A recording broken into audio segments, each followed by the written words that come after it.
Pericyclic reaction, ये reaction concerted होते हैं। इसका मतलब ये रिएक्शन स्टीरियो स्पेसिफिक होंगे, इनिशिएटेड बाय हीट या लाइट। कोई सॉल्वेंट अगर आप इसमें मिला दें, बाहर से पोलर सॉल्वेंट मिला दें, तो no effect of solvent on the rate of these pericyclic reactions. तो तीन तरह के पेरिसाइक्लिक रिएक्शंस हैं। जो पहला पार्ट है पेरिसाइक्लिक रिएक्शंस का, उसको हम लोग कहते हैं इलेक्ट्रोसाइक्लिक रिएक्शन। जो दूसरा टाइप्स का पेरिसाइक्लिक रिएक्शन है उसको कहते हैं साइक्लो एडिशन रिएक्शन। और जो तीसरा टाइप्स है पेरिसाइक्लिक रिएक्शन का वो है सिग्माट्रॉपिक रिएक्शन।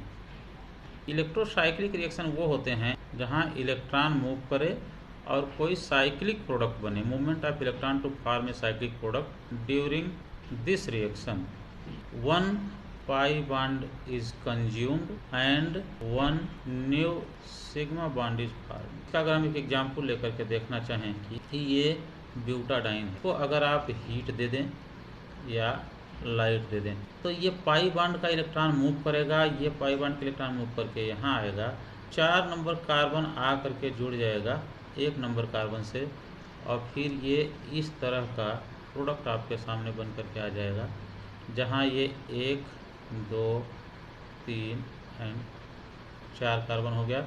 आप सबस्ट्रेट को देखिए तो कार्बन नंबर 2 और कार्बन नंबर 3 के बीच में एक पाई बॉन्ड शिफ्ट हो रहा है, पाई बॉन्ड बन रहा है। आप ये भी देख सकते हैं कि carbon number 1 and carbon number 4 के बीच में एक सिग्मा बॉन्ड बन रहा है।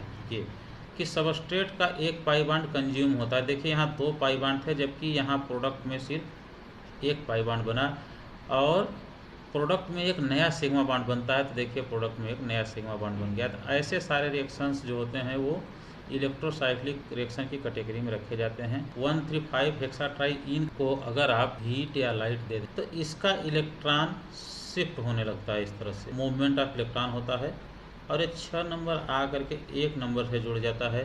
तो आप कहेंगे कि 1 और 6 नंबर के बीच में एक नया सिग्मा बॉन्ड बन गया है।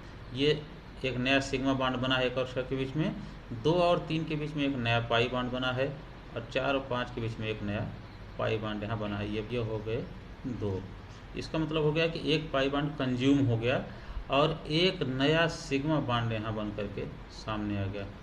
Addition of unsaturated compound form a cyclic product. जब 2 अनसेचुरेटेड कंपाउंड ऐड हो रहे हों और कोई एक साइक्लिक प्रोडक्ट बन रहा हो, ऐसे रिएक्शन को हम लोग करते हैं साइक्लो एडिशन रिएक्शन।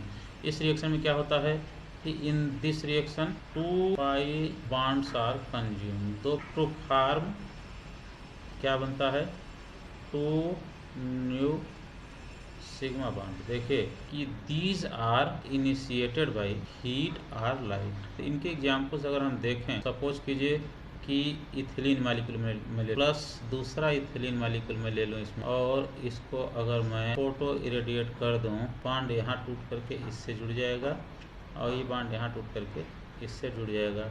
तो इस तरह का एक कंपाउंड आपके सामने आ जाएगा जो साइक्लिक होगा। और इसके बाद क्या हुआ, यहाँ एक देखिए पाई बॉन्ड था, यहाँ भी एक पाई बॉन्ड था, तो यहाँ 2 पाई बॉन्ड थे। डेफिनेशन कहती है कि 2 पाई बॉन्ड कंज्यूम हो जाते हैं और 2 नए सिग्मा बॉन्ड बन जाते हैं। तो यहाँ 2 न्यू सिग्मा बॉन्ड बने हैं, और ये प्रोडक्ट भी आपका कैसा है, साइक्लिक है। तो अनसेचुरेटेड कंपाउंड ऐड होकर के एक साइक्लिक प्रोडक्ट में कन्वर्ट हुए, जिसमें 2 पाई बॉन्ड कंज्यूम होकर के 2 नया सिग्मा बॉन्ड बन रहा है, ब्यूटाडाइन है, और इसको इथिलीन से हम लोग रिएक्ट करा देते हैं, CH2। ये रिएक्शन होता है थर्मली। इसको ऐसा नोटेशन होता है तो थर्मल नोटेशन होता है। इसमें एक पाई बॉन्ड ऐसे मूव करेगा, यहाँ चला गया, ये यहाँ चला आया, और ये यहाँ। अब आप देखिए 2 और 3 के बीच में पाई बॉन्ड बनने जा रहा है, तो 2 और 3 के बीच में एक पाई बॉन्ड बन गया। 4 नंबर इथिलीन से सिग्मा बॉन्ड बना रहा है, यहाँ एक सिग्मा बॉन्ड बन गया, और 1 नंबर भी इथिलीन से इस तरफ एक सिग्मा बॉन्ड बन रहा है, यहाँ भी एक सिग्मा बॉन्ड बन गया। अब आप देखिए यहाँ कि यहाँ नंबर ऑफ पाई बॉन्ड्स कितने थे, यहाँ इसमें थे 2 पाई बॉन्ड थे, और इसमें था 1 पाई बॉन्ड। कुल पाई बॉन्ड कितने थे, 3 पाई बॉन्ड थे सबस्ट्रेट में, जबकि प्रोडक्ट में कितना पाई बॉन्ड बचा है आपके, सिर्फ एक पाई बॉन्ड। तो डेफिनेशन कहती है ना कि 2 पाई बॉन्ड कंज्यूम होकर के 2 नए सिग्मा बॉन्ड बनाते हैं।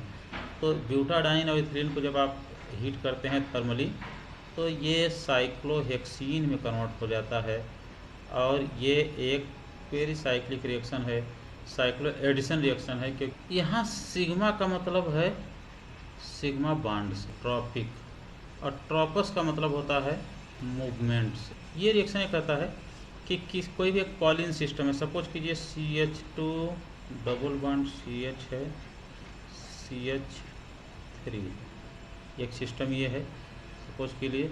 तो यहाँ क्या होता है, अगर इसको आप हीट या लाइट दे दीजिए तो क्या करता है, ये इलेक्ट्रॉन, ये हाइड्रोजन अपने ये दोनों इलेक्ट्रॉन को ले करके इस पोजीशन से इस पोजीशन पर चला जाता है 1 2 3 और ये यहाँ चला आता है। तो ये हो जाता है CH2 और इस CH2 से नया हाइड्रोजन आकर के इधर जुड़ गया है और फिर ये हो जाता है CH डबल बॉन्ड CH2। तो डेफिनेशन क्या कहती है, मूवमेंट ऑफ एन एटम और ग्रुप, एक एटम है हाइड्रोजन, वो मूव कर रहा है एक पॉलीइन सिस्टम में, या देखिए अनसैचुरेटेड कंपाउंड है पॉलीइन सिस्टम, इसमें विथ इट्स सिग्मा बॉन्ड, अपने सिग्मा बॉन्ड को ले करके जाता है यहाँ से, ऐसा नहीं सिग्मा बॉन्ड छोड़ करके जाता है। तो हाइड्रोजन अपना दोनों इलेक्ट्रॉन ले करके मूव कर रहा है और ये रिएक्शन इनिशिएट हो रहा है हीट या लाइट के प्रेजेंस में। इसका एक एग्जाम्पल और हो सकता है, और यहाँ है 1 2 3 4 5। अगर इसको आप हीट या लाइट दे दें तो ये अपने दोनों इलेक्ट्रॉन ले करके या हाइड्रोजन एक नंबर से आता है, एक नंबर से शिफ्ट होता है 5 नंबर पर, और इसके बाद यहाँ का जो इलेक्ट्रॉन होता है 4 5 का वो 3 4 के बीच में चला आता है, और 2 3 का इलेक्ट्रॉन 1 2 के बीच में चला आता है। तो बन जाएगा, तो हाइड्रोजन वो एटम आर ग्रुप हाइड्रोजन हो सकता है या वो एटम आर ग्रुप कार्बन हो सकता है। आप देखिए ये एक पॉलीइन सिस्टम है, यहाँ 1 2 3, यहाँ 1 2 3। अगर आप इसको हीट या लाइट दे दें तो आप देखते हैं क्या होता है, ये अपने दोनों सिग्मा बॉन्ड यहाँ से यहाँ शिफ्ट कर देता है और दोनों पाई बॉन्ड ये इस तरफ शिफ्ट हो जाते हैं और ये इस तरह के कंपाउंड में कन्वर्ट हो जाता है। और ये जो सिग्मा बॉन्ड है वो पहले यहाँ था, अब शिफ्ट होकर के यहाँ चला आया है। तो ये सिग्मा बॉन्ड जो था वो कार्बन कार्बन के बीच में था, ये दोनों कार्बन एटम थे। तो इस बेसिस पर आप ये कह सकते हैं सिग्मा ट्रॉपिक रिएक्शन 2 तरह के हो सकते हैं, जो आपके सिलेबस में है। सिग्मा ट्रॉपिक रिएक्शन 2 तरह के हो सकते हैं, और पहला कैटेगरी उसका है हाइड्रोजन शिफ्ट, जहाँ शिफ्टिंग एक पोजीशन से दूसरे पोजीशन पर हाइड्रोजन की हो रही हो, या दूसरी कैटेगरी हो सकती है कार्बन शिफ्ट। तो इन सबों को हम लोगों को समझना है, सभी रिएक्शन हीट के प्रेजेंस में होंगे क्या, सभी रिएक्शन लाइट के प्रेजेंस में होंगे, या कौन सा रिएक्शन हीट के प्रेजेंस में होगा, कौन सा रिएक्शन लाइट के प्रेजेंस में होगा। दूसरा जो हमको समझना है वो ये कि what will be the stereochemistry, जो प्रोडक्ट होगा उसकी स्टीरियोकेमिस्ट्री क्या होगी, किस मेथड से इन रिएक्शन की स्टडी की जाती है, कि वो मेथड क्या हैं। 3 मेथड आपको पढ़ने हैं। पहला मेथड है कोरिलेशन डायग्राम, दूसरा मेथड आपको पढ़ना है FMO मेथड, जिसको कहते हैं फ्रंटियर मॉलिक्यूलर ऑर्बिटल मेथड। तीसरा आपको पढ़ना है PMO मेथड, जिसको हम लोग कहते हैं परटर्बेशनल मॉलिक्यूलर ऑर्बिटल मेथड।